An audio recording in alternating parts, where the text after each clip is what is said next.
Hello everyone, so I'm from Europe, which means we just got threads, which is lovely, by the way.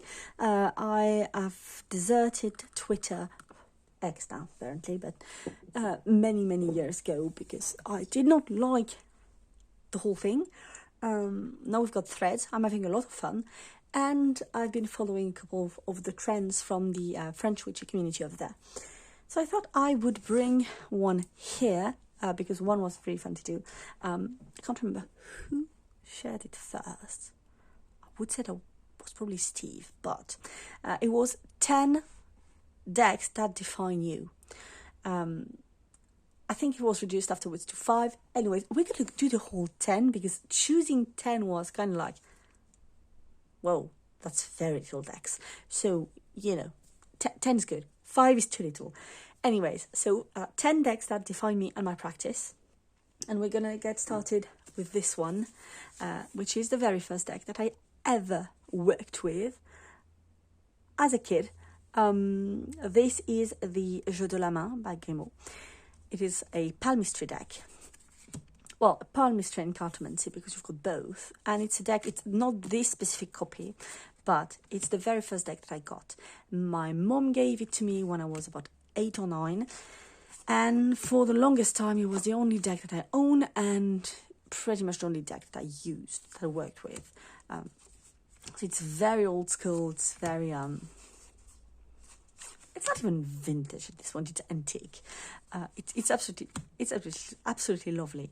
So I used this deck almost exclusively from 8 or 9, I guess, until I was 13 or 14 when I got my first, my own tarot deck. However, at home we had a few oracle decks and a few tarot decks available. So that's, it was not strictly the only one that I used, but it was my only one. There is a bit of a story behind this deck because when we moved when I was 15, and we did not move far away, but we moved to a house, and this deck was in the last box, the very last box that I packed with all the most important things in my life, and among those things were pieces of jewelry, stuff like that I was very attached to, and there was this deck. So this deck was in the middle of it, which means there were a bunch of things underneath. This deck, a bunch of things on top. It was a small box. I closed the box, brought the box to the car because I didn't put the box in the moving truck. I brought it with me in the car. We drove the 20 minutes to the new house, put it in my new bedroom, opened the box, the deck was gone. I cannot explain to you how this happened. I know it was in there.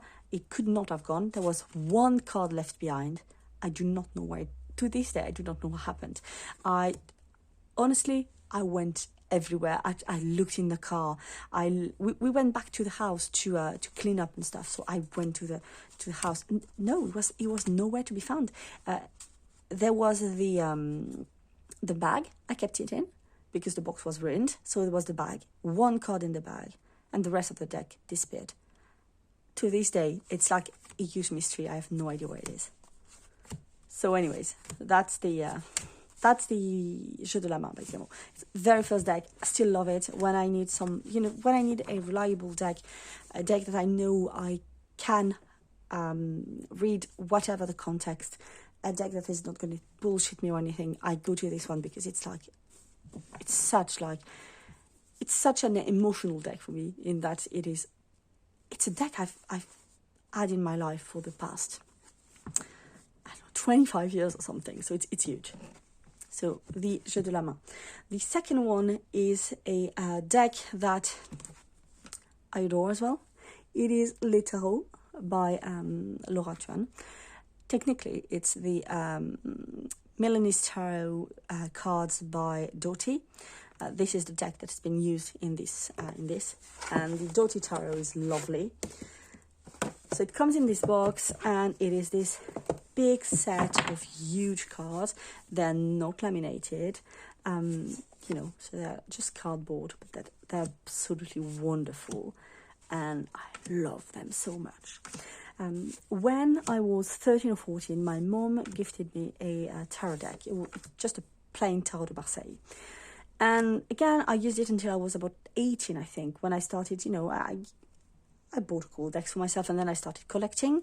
And I kind of set it aside for a few years because, to be honest, at this point, I had been using the Tarot de Marseille for so many years. I was kind of like, the thing is, the Rider-Waite is much more like, I don't know how to explain it. It's much less formalized, and you don't have pips, you have like illustrated cards and stuff like that. So it's a different thing. It's like two different parties, to be honest. So I was very much into Rider-Waite for a while, and then I came across this deck, and I fell in love with the illustrations. And I think at this point I was probably like 20, 21, and that brought me back on the path of the Tarot de Marseille. And would I have like gone back to reading with the Tarot de Marseille if I had never encountered this deck? I don't know, to be honest. I have no idea. But I really, really love this deck. It's beautiful. And it brought me back to the Tarot de Marseille, which was, to be honest, my first love. So that's for that. So this is the Dotti Tarot. Then the next one is also an old friend, a very old friend. This was not this specific copy, but this system, this deck, was one that I always had it in my home growing up, because that's my mom's deck of choice. This is the Belline. I would say I like read on the kitchen table with this deck, or it was always somewhere. It's a beautiful deck. Her copy is like a much more beautiful copy than this one. This is a very basic copy. So same back, but hers is like gilded and absolutely beautiful. The box is lovely. So growing up, it was both a deck that I thought was absolutely wonderful and magical, but also a deck that scared me a little bit, because some of the illustrations are a bit harsh. Like the betrayal card is, it's a black cat. I have a black cat. And she's lovely, but it's kind of scary. And then you've got others like illness, or there is misfortune, theft and loss. It is a bit harsh in terms, like visually, especially for like a 6 or 7 years old. So I was a bit intimidated by it. But then I ended up working with it anyways, because I was like so much into it, and I never looked back, because I really, really love this deck. To be honest, I made my own copy of this, well, my own iteration of the deck, should I say, that looks, kind of similar, but also kind of more my style, and a bit less harsh in terms of the design, I feel like. And I have a couple of these. So there is this one with flowers, stuff like that, but the Belline has been like really influential in my practice. So the Jeu de la Main was like my very first deck. This is kind of like with the Lenormand, the Petit Lenormand, it is like they're both my foundational decks. This one especially is a deck that you use a lot with, when you cut your deck. So you would read the cut, which is something that I very much like to do. I feel like it's very interesting, and including like reading the cuts in my practice, and it being such a big part of my practice definitely comes from this. So yeah, that's the number 3. Number 4 now. Do we keep going with the old ones? I guess we could. We're going to look at the Oracle Alma Bose. This is an old one by Grimaud. It is 40 years old. It is 40 years old at this point. More than 40 years old at this point. This is an old deck. It's a vintage deck. It doesn't look like much. I'm not going to lie. It's not like the looks of it that influenced my practice in any ways. Plenty of landscapes and stuff like that. What influenced me with this deck when I came across it is the system and some of the things that I've been incorporated in it. And in the same time, I was thinking about it the other day, because I came across a post somewhere And it was, I think, a deck creator, saying that they were defending themselves, saying that their deck was not representative because he was older, he was like 5 or 6 years old, and at the time he was not that prevalent in the community, wanting representation and so on and so forth. And this deck came to my mind, because this deck is the perfect example of if you want, you can. If you wanted, you could have. This deck is over 40 years old, and it has like limited, yet, you know, it gets a point for effort, I suppose. It has a representation. So you've got a female consultant, a male consultant, a non-gendered consultant, or male-female, they call it. And you've got a bunch of sexual orientations. And you've got other things throughout the decks that are similarly done, which means it is a deck that is very representative in a way, at least for a 40 years old deck. But when I read people's posts and they're like, yeah, my deck is like 6 or 7 years old and that's why it's not representative or anything. I'm like, this is 40 years old and they managed to do it. If you wanted, you could have, kind of a thing. But something that has been influential in my practice, aside from this being kind of like the representation, like kind of a thing that represents hypocrisy in the world of creating decks. And just before I keep going, if you do like a very binary, like heteronormative deck, own it. It's fine. I mean, I don't mind it. We don't have to create things that are like for everybody. If you want to create a deck that is very young, very thin, very white, and very heteronormative, like thing, it's fine. Just only be like, yeah, I just created this. It's fine. It's, to me, it makes more sense to be like, yeah, I created this because that's what I am and it makes sense for me. This is fine. Saying, yeah, but I would have, but 5 years ago, it wouldn't have worked or anything. Yeah, that's fucking hypocritical at this point. So anyways, just saying, I don't mind, you know, like very traditional, quote-unquote decks. Just own it, is what I mean. Anyways, this deck has something else. It is a deck that's really, really good for relationships and anything to do with emotions and feelings and just your day-to-day life, but really for when it comes to love and stuff like that, daily life, relationships, I guess, of any kind. It works really well. And it has a lot of nuance. And this deck impacted my practice, because once you've read with a deck that has that much nuance built in it, you're going to want to find that nuance, and you're going to want to create that nuance with working with other decks, basically. And that was, for me, very impactful, because it forced me to be like, hey, there are little nuances and stuff in there that I don't really look for, like I don't really have in other decks.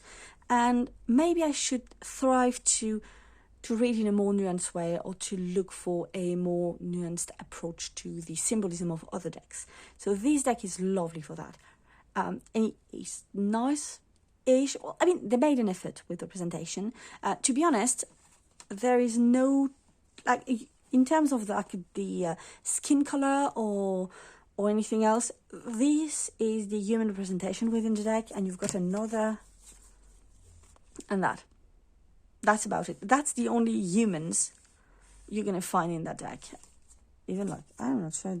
Well, I mean, you've got a couple statues in the background, but like representing people or animals, actually, that's the only thing you're going to find. This and the little angel there. So it is quite easy to, like, it's a comfortable deck to use for a bunch of people. And it is more than 40 years old, because I think it's from 82.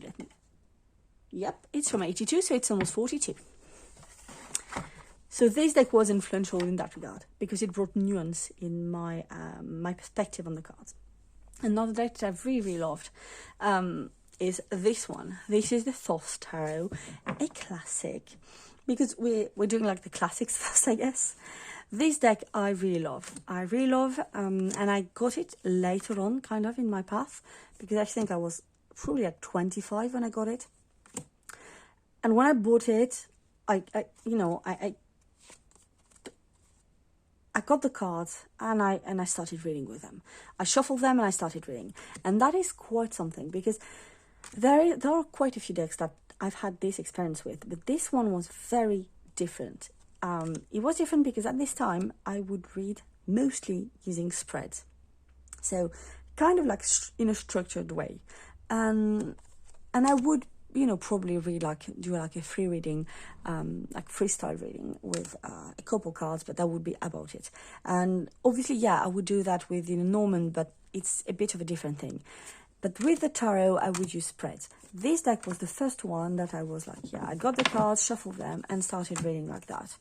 And it just worked. And it worked so very well that this form of reading is basically the only one I use with this deck. Plus, it's a way to read that I've implemented with other decks, in my work with other decks. So it's quite, it was impactful in that way. It's a deck that I mostly, if not only, use for myself. Sometimes I'm going to use it for people if we're like in person with friends and stuff like that, but that's about it. It's a deck that I keep for myself. It's a deck that I find has a lot of intricate symbolism, but also is very straightforward. I was speaking to one of my friends, we were talking about that, and it was like, how though? Because he cannot read that deck. And I was like, I don't know, we just speak the same language, I guess. So you've got a lot of occult symbolism in there that is very intricate, very interesting, you've got a lot of depth in that deck, yet it's so easy for me to read. So that was a deck that was quite interesting in that way, and it impacted my practice in that it's the first tarot deck that I actually started reading freestyle reading with, and that's one of my go-to methods now. Next one is a deck that I had the same reaction to as the Thoth. It is the Antique Anatomy Tarot. This one is the French edition of it, and it's a deck that I got last year, I think. Kind of later on. I was eyeing it for the longest time, but I ended up, just getting it later on. To be honest, when it was released the first time, independently released, it was definitely not a priority on my budget. Then it got out mass market in English, and there were kind of not so great reviews on the cardstock, I think I remember. And then it got out in French, and I was like, I had a gift card, and I was like, what, if the cardboard is not great, the cardstock is not great, I have a gift card I need to use, I'm going to use it. To be honest, the cardstock is very thin, but it's also very bouncy, and I've been using it a bunch and it still looks quite good. So I'm happy with it, to be honest. And this the very first time I had it in my hands, I was like, okay, it feels like I've had it, it was in my life forever. It never felt like a new deck to me. It felt like an old friend coming back, I felt the same kind of sensation I feel when I get my jeu de la main, out and I start reading with it, because it feels the same, and I've been quote unquote friends with this deck for 25 years, and this one barely a year and a half. So I don't know, but I very much love it. I love the simplicity, yet the depth of the representation and everything. It's lovely. The only thing I don't like with this deck, but it has nothing to do with the deck, is the title they chose in French, because it's the well-being deck in French. Why? Don't ask me, I don't know. The next one is my little treasure. It is the Touchstone Tarot. It's the Kunati edition from back in the day, from 2009 or 2010, and I adore this deck. I got this deck way after it was out, it was already out of print. It was going for crazy prices, and I was like, oh, but I love it. So I managed to track down a copy. I can't remember where. It came from the US. It was the original price, which was $33. The seller found a couple of copies dead stock. They were selling it on their online shop for the price of the original price. So I messaged them. I was like, hey, would you be willing to ship to Europe? And they were like, yeah, if you're willing to pay for shipping. I was like, great. The shipping was as much as the deck, but it was still less than what it was going for at the moment, which was, I don't know, like hundreds of dollars or euros. So I was very happy. So this baby is absolutely gorgeous. I love the booklet. I love the fact that it lists all of the sources for the paintings and stuff. It is absolutely lovely. I adore this deck. It is a bit of it was a bit of a splurge at the time. It is also a very beautiful object. Like it looks like it's, I don't know, it's precious or something. So it is my little treasure when it comes to my deck collection, and not my most expensive deck, you know, but the one that's like kind of like a little bit of treasure. To be honest, I was very happy when it was re-released recently. I'm not so sure about the new edition. Some things I love the old one better, which is good because I own the old one. But yeah, I was very happy it was released again, because honestly, it's a deck that it's so beautiful. It's great that people can enjoy it again, because you don't want to be paying like 800 or 900, you know, euros for a deck. That's crazy. But anyways, I love it. It's just beautiful. And this impacted my tarot journey or my practice just by being what it is. And by that I mean it's just a very beautiful deck. It feels like a luxurious experience every time I get the cards out. It feels like, you know, a very special, you know, there is that that feeling of sacredness, but here it's like it's sacredness, but it's also luxury, which, yeah, I really love this deck for that. It brings that little thing. Also, I don't know if you saw that, I should have shown you closer, but each of the suit is very much like represented by a color. So when you lay out your cards, you're able to see like the different influences and energies of the different suits and elements. It's a great deck for that as well. So this one was my little, I think probably my first, at the time, big splurge. Love this deck. Next is the Celtic Tree Oracle. That's the French edition by Liz and Colin Murray, and the illustrations are by Vanessa Card. And it's a bit tough to open, but I love this deck. This deck is my favorite Ogham deck. I work with the Ogham in a way that's a bit similar to the way I work with the runes. There is a sacredness to it, and we're talking more like divination, as in talking to the divine, rather than divination as in fortune telling, like looking for answers for, you know, regarding the future. So this is a bit of it's more of a sacred practice than it is a purely like divination practice. And I work with the runes in a similar way, where it's, again, it is a form of ritual more than it is just, you know, pulling a tarot deck out and, you know, getting it out and reading. So yeah, there is a sense of communicating with the spirits and the deities in there, which I find quite unique. So that's the Ogham and the runes. And the runes, I have a couple of decks that are like rune based, but they're not, I don't have the same relationship to my rune decks than I have to my actual runes.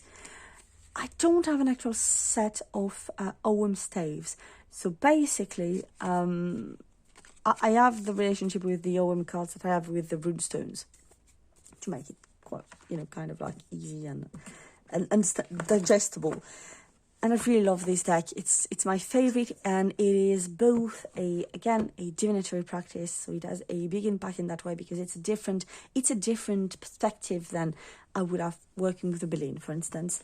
So in that, it has had an impact on my practice, because it is one of those decks that represents the other facet of what divination can look like. So yeah.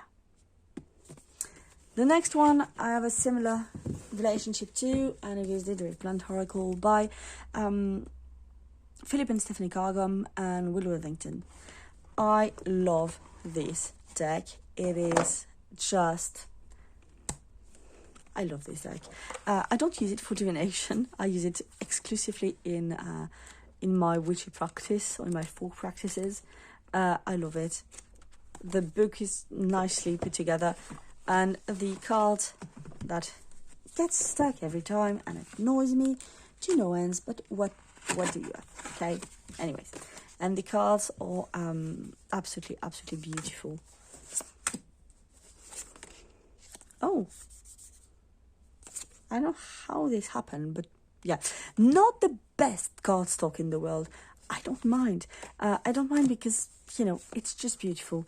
And I do use them quite a lot when it comes to working with the plants. More than, you know, I don't use them that much. I don't use them for divination. Sometimes I'm going to pull a card to see what the energies look like.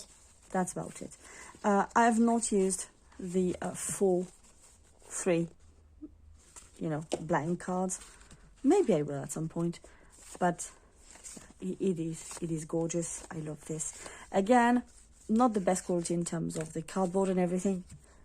To be fair, I've had this for many years. So, yeah. 15 years maybe? No. 10? More than 10. Anyways, it's been more than 10 years. So, yeah. The back is not like the lamination. It's not perfect in the back. You know what? I don't mind. I love this deck. It's one of my very favorite. You know, it's one of those decks that you would prize out of my hands over my dead body. You would have to kill me first. So yeah, that's a deck. And again, it has an impact on my practice because it's not a deck that I use in the same way I would use the Tarot de Marseille or the Jeu de la Main or the Belline or any other deck. It's a bit like the Celtic Oracle. It is very much, it defines another facet, another side of my practice, which is extremely dear to me, and it is very like specific. So, yeah. And now the last one. The last one I can say defined me because my username online I stole from this deck, and don't worry, the creator is not going to be mad because the creator is me, so I'm not going to sue myself. But this is the Tea Maculis Lenormand. I created this deck in 2020, and it's going to get published in the autumn of 2024, which I am started to get very excited about, even though I still haven't wrapped my head around it. But anyways, it's going to get published. And, you know, because I created this deck, I was like, oh, I really want to share it online. And because I have my personal Instagram, but it did not really fit on there. So I was like, oh, you know, I might just create an Instagram for it. And what I did is that I created an Instagram account that I named after this deck. And that's why I'm Tea Maculis Online, because of the deck. If you wonder, you know, which one came first, the egg or the hen, in this case, the deck. The deck came first. And when I when I approached publishers and stuff to publish, when I talked to my publisher, I was like, hey, I cannot publish under my legal name for professional reasons, but I was like, I can either use my middle name and my mom's maiden name. And she was like, oh no, but Tea Maculis is fine. I was like, oh, okay, cool. It's weird because again, it was first was the deck and then came the name. So it is very defining in that regard. Because because I created it. So it's a deck that I made, you know, to my measures in a way. It is very representative of what I like visually. And again, it's defining because it gave me my online name, which is pretty cool, I think. So yeah, that's the last of the 10 decks that define me. And I think that's the one probably that defines me the most. Not necessarily in its impact on my practice, although it is the Lenormand that I use the most. It is also one of the decks, all decks, you know, included in that I use the most. But when I say defines my practice, or who I am or whatever as a reader or as someone who posts stuff online, it gave me my name. So I mean, I gave it its name and then it gave me my name. It's feels a bit like, you know, I don't know. It's quite lovely to think about. So yeah, that's number 10. So yeah, that's the whole bunch of decks that that define my practice, that have had an impact on the way I read and my my outlook, or rather my perspective on divination. And as you can tell, a bunch of them are rather like traditional French decks, which yes, does mean that my practice is very much predictive rather than you know, guidance type things, even though I do both. Anyways, hopefully that was not too boring. If you've got any questions, or if you want to share the 10 decks that define you, I would love to hear about them. Yeah, have a lovely end of your day, and I will see you in the next one.